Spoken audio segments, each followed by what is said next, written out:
अभी हाल ही में आप लोगों ने सुना होगा कि बोट का बहुत ही सारा डाटा इन्फॉर्मेशन लीक हो गया उनकी वेबसाइट के थ्रू। और वैसे ही आपने कुछ महीनों पहले भी सुना था कि आधार के भी बहुत सारे मिलियन ऑफ यूज़र्स के पर्सनल इन्फॉर्मेशन लीक हो चुके हैं, ब्लीच हो चुका है।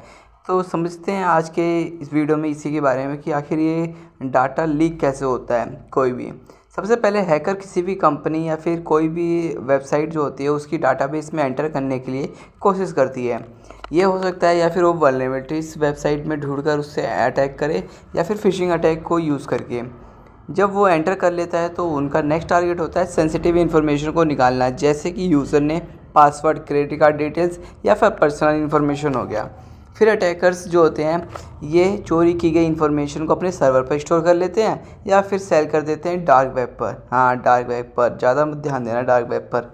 अब बताते हैं कि ये क्यों होता है। एक सबसे बड़ा मेन रीज़न तो यही आता है कि सिक्योरिटी जो वल्नरेबिलिटीज़ हैं, जैसे कि वीक पासवर्ड रखना या आउटडेटेड सॉफ्टवेयर या फिर पुअर सिक्योरिटी मेजर्स को रखते हैं।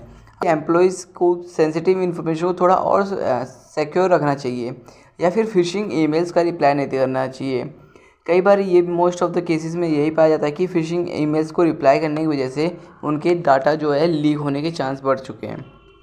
अब बताते हैं कि इसकी वजह से कितना बड़ी प्रॉब्लम हो सकती है। सबसे बड़ा नुकसान तो होता है यूज़र प्राइवेसी का, जब उनका पर्सनल और फाइनेंशियल इन्फॉर्मेशन लीक हो जाता है और कंपनीज़ का रेपुटेशन भी एकदम डैमेज हो जाता है। और जो यूज़र्स का ट्रस्ट होता है उस कंपनी पर या फिर उस ऑर्गेनाइजेशन पर, तो उस वेबसाइट से पूरा पूरा घट जाता है। तो फिर लीगल सीक्वेंसेस भी हो सकती हैं, जैसे कि हैवी फाइन ड्यूटीज़ फाइन कर सकता है कोई, लॉ सूट्स भी वगैरह भी लगा सकते हैं। और फिर फाइनेंशियल लॉस भी तो होता है जब कंपनी को कंपनसेशन देना पड़ जाता है, फिर बिजनेस भी लॉस में जाता है। तो यही था डाटा लीक के बारे में।